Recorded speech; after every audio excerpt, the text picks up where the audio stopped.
NVIDIA's chief scientist Bill Daly stated at the AI Expo on June 2, 2025, that U.S. AI chip export restrictions have provided China with development opportunities, prompting China to accelerate its independent AI chip research.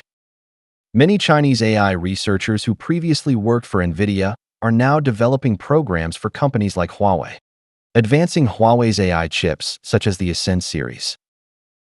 Daly emphasized that while Huawei's AI chip technology lags behind NVIDIA, it is rapidly catching up and filling market gaps.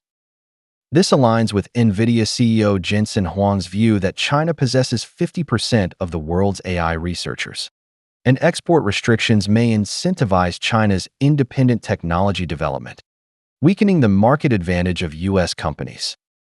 Both Jensen Huang and Lisa Su believe that the gap between China and the U.S. in chips and AI is small, very close, and this is the early stage of a long technological race, with the winner still uncertain.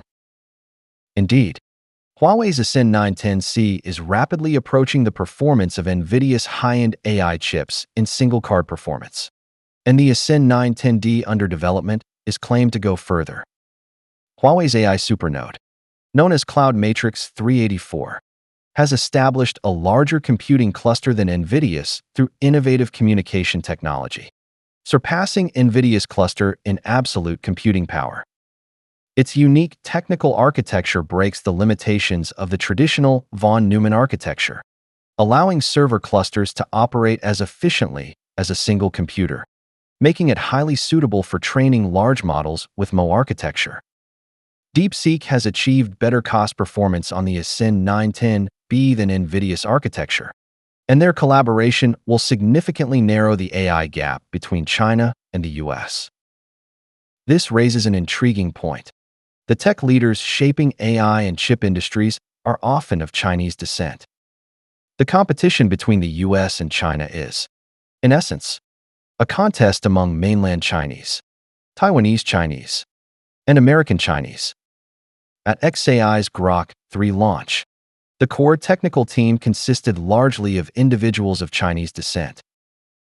Daly's concerns are not unfounded. In this technology showdown critical to national destiny, whether in chips or AI, success depends on who can secure more talent of Chinese descent, devise longer-term and more efficient plans, and execute them more resolutely.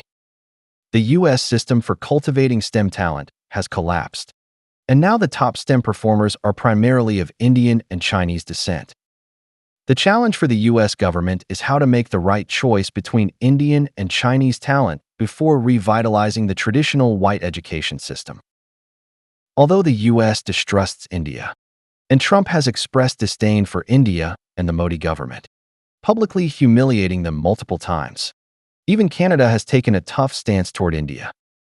Nevertheless, Indian CEOs lead half of Silicon Valley, and Indian tech talent effectively dominates Silicon Valley. Many Indian netizens claim that Indian engineers have made indelible contributions to U.S. technological strength. However, those familiar with this channel know that since Silicon Valley became Indianized, the U.S.'s once unshakable technological lead over China has rapidly collapsed, with China overtaking in all technical fields. The last U.S. technological strongholds, high-end chips and AI, have survived only because of the extensive use of Chinese engineers and Chinese CEOs, preserving the final dignity of the U.S. In reality, the U.S. government had no choice but to restrict Chinese talent. Historically, many senior Chinese engineers gave up comfortable lives in the U.S. to return to a poor and backward China, making significant contributions to China's technological rise, such as Qian Shueisen, who was already successful and had a bright future in the U.S. However, the sense of national duty ingrained in Chinese heritage meant they could not forget their impoverished homeland. In contrast, Indians are entirely different. For them, leaving India is like escaping hell and entering paradise, with no attachment to India, and staying in the U.S. is their greatest aspiration. Chinese individuals are diligent, disciplined, and dedicated, preferring to work quietly at their posts. achieving excellent results but often going unnoticed by management. Indians, being extroverted, enjoy bold discussions and are unafraid to promote their work performance, making it easier for them to build influence within companies. Over the past 2 decades, they have gained a significant advantage over those of Chinese descent, dominating most Silicon Valley tech giants, including Google and Microsoft. However, with the rapid rise of Chinese technology, supported by China's role as the world's factory, Chinese tech companies have launched a powerful challenge against the US, gradually gaining the upper hand. In some integrated hardware-software ecosystem competitions, Chinese companies have achieved overwhelming advantages, such as in drones, smart cars, robots, and robotic dogs. Beyond domestically popular apps like WeChat, JD, and Taobao, Chinese developers have also created globally popular apps like TikTok, CapCut, Temu, and Shine.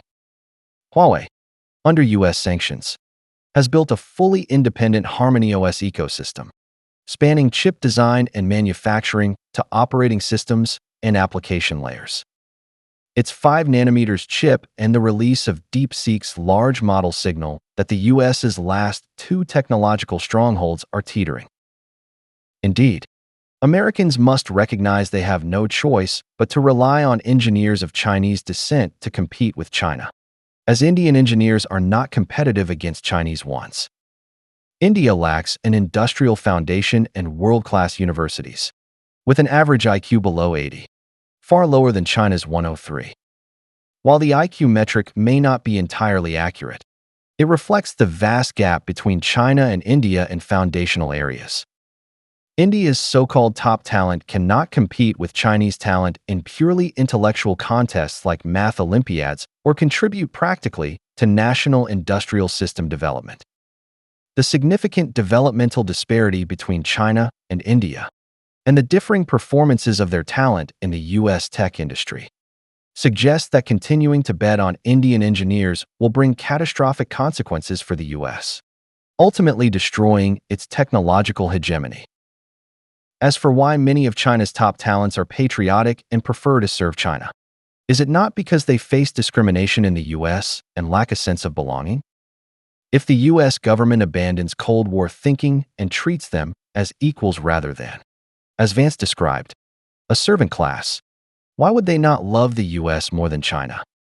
Even if the top-tier talent of Chinese descent prefers China, the US could still recruit second-tier talent of Chinese descent who are more loyal to the US. Trust me, they are still more reliable than Indian engineers.